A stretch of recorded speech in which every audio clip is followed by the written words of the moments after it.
নমস্কার বন্ধুরা, তোমরা সবাই কেমন আছো? আশা করি অনেক অনেক ভালো আছো। আমি অনেক ভালো আছি। তোমাদের সবাইকে এসবি সুস্মিতা চ্যানেলে স্বাগত জানাই।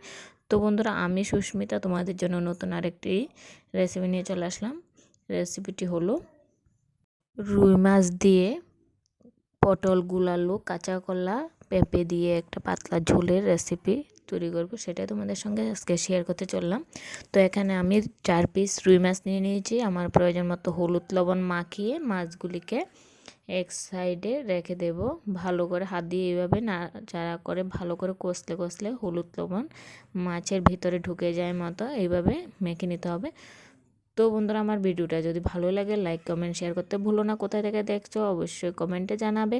তো আমার চ্যানেলে যারা নতুন তাদেরকে বলছি, প্লিজ আমাকে সাপোর্ট করো। আমার চ্যানেলটাকে অবশ্যই অবশ্যই সাবস্ক্রাইব করে দেবে। তো দেখতে পাচ্ছ আমি এখানে কী কী সবজি নিয়েছি। কাঁচা কলা, পেঁপে, আলু, ডাঁটা, পটল, 5টা সবজি দিয়ে আজকে আমি এই রান্নাটা তোমাদের সঙ্গে শেয়ার করতে চলেছি। তো তোমরা দেখেছো এই সবজিটা কেমন কেটেছি। তো এখানে আমি দিয়ে দিয়েছি প্রয়োজন মতো লবণ। তো আমি এখানে মাছের মধ্যে মাখার সময় লবণটা পরিমাণে কমিয়ে দিয়েছিলাম। তারপরে এখানে যে মাছগুলো হলুদ লবণ মেখে রেখে দিয়েছিলাম সেগুলি দুই পিস করে ভেজে নেব লাল লাল করে। এপিট ওপিট উল্টে পাল্টে ভালো করে লাল লাল করে ভেজে নিতে হবে। তো আশা করি তোমরা দেখে বুঝতে পারছো আমি কিভাবে ভেজে নিচ্ছি। তো আমার এক পিঠ মোটামুটি ভাজা হয়ে গেছে। তো প্লিজ বন্ধুরা, যারা আমার ভিডিওটা ফলো করতে চাও তাদেরকে বলছি ভিডিওটা প্রথম থেকে শেষ পর্যন্ত অবশ্যই দেখবে, স্কিপ না করে। তো তারপরে ফলো করবে। তো তোমাদের সঙ্গে কথা বলতে বলতে আমার মাছগুলি ভাজা কমপ্লিট হয়ে গেছে। তো আরও 2 পিস মাছ হলুদ লবণ মাখিয়ে রেখেছিলাম, সেগুলো এভাবে একই পদ্ধতিতে ভেজে নেব।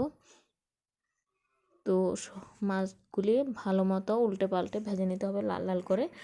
তো আশা করি তোমরা দেখেই বুঝতে পারছো আমার মাছগুলি এক পিঠ মোটামুটি ভাজা হয়ে গেছে আর এক পিঠ উল্টে পাল্টে নিচ্ছি। তো আমার এই মাছগুলি উল্টে পাল্টে নেওয়া হয়ে গেছে। তো আর এক সাইড ভাজা হয়ে আসেছে। তোমরা আশা করি দেখে বুঝতে পারছো হয়ে গেছে মোটামুটি ভাজা। তো আমি মাছগুলিকে উঠিয়ে নেব। তো বন্ধুরা, আমি তোমাদের কাছে ক্ষমা চেয়ে নিচ্ছি। আমার যদি কোনো কথা ভুল হয়ে থাকে প্লিজ আমাকে ক্ষমা করে দেবে। তো তোমরা আশা করি দেখে বুঝতে পারছো আমার মাছগুলি ভাজা কমপ্লিট হয়ে গেছে। আমার কড়াইয়ের মধ্যে তেল ছিল, তেলে আমি এখানে দিয়ে দেব জিরে। তো এখানে আমি দিয়ে দিচ্ছি জিরে এবং মেথি দিয়ে। তো এখানে যে সবজিগুলিকে পিস পিস করে কেটে রেখে দিয়েছিলাম সেগুলি এখানে দিয়ে দিচ্ছি। তো সামান্য পরিমাণে দিয়ে দিলাম লবণ, যাতে সবজিটা ভালো মতো কষানো হয়ে যায়। তো কিছুক্ষণ নাড়াচাড়া করে মশলাটা হলুদ লবণ দিয়ে দেব। কিছুক্ষণ নাড়াচাড়া করার পরে কয়েক সেকেন্ড নাড়াচাড়া করে নেওয়ার পরে এখানে আমি, তোমরা সবাই দেখে বুঝতে পারছো, এখানে আমি দিয়ে দিচ্ছি কাঁচা লঙ্কা বাটা। তো কাঁচা লঙ্কা বাটা দিয়ে আরও কয়েক সেকেন্ড এভাবে নাড়াচাড়া করে নিচ্ছি।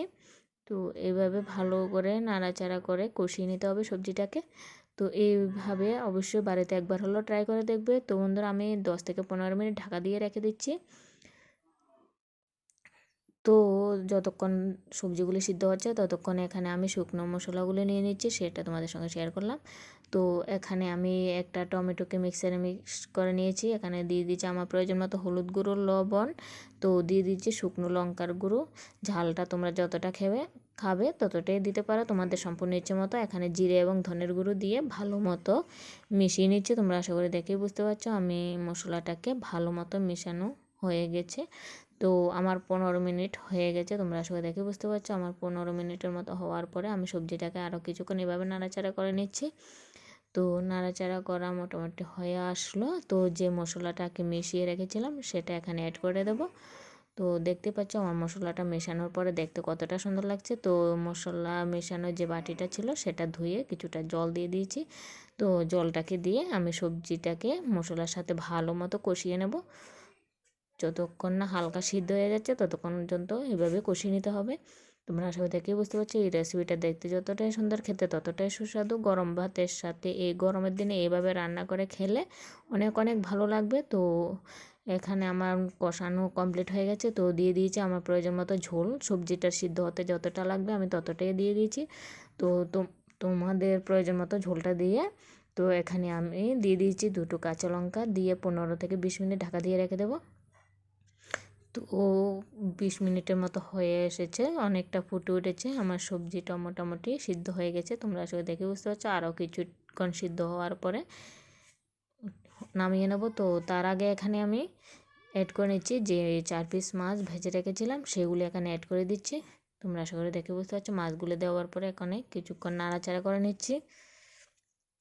তো নাড়াচাড়া করা মোটামুটি কমপ্লিট হয়ে গেছে, তোমরা আসলে দেখে বুঝতে পারছো। হালকা হাতে নাড়াচাড়া করেছি, না হলে মাছগুলি ভেঙে যাওয়ার সম্ভাবনা থাকবে। তো এইভাবে 4-5টা সবজি আমাদের ফ্রিজের মধ্যে সবারই কম বেশি এরকম থাকে। তো 15 থেকে 20 মিনিট আরও ঢাকা দিয়ে রেখে দেবো। তো কম বেশি এরকম সবজি সবারই ফ্রিজে 1-2টা করে থাকে। তো থাকলে এভাবে রান্না করে খেলে অনেক ভালো লাগবে। তো বন্ধুরা, এই রেসিপিটা মোটামুটি কমপ্লিট হয়ে গেছে। তোমরা আশা করি দেখে বুঝতে পারছো। এই রেসিপিটা যদি ভালো লাগে লাইক কমেন্ট শেয়ার করতে ভুলো না। কোথা থেকে দেখছো অবশ্যই কমেন্টে জানাবে। সবাই ভালো থাকবে, সুস্থ থাকবে, সবাইকে নমস্কার।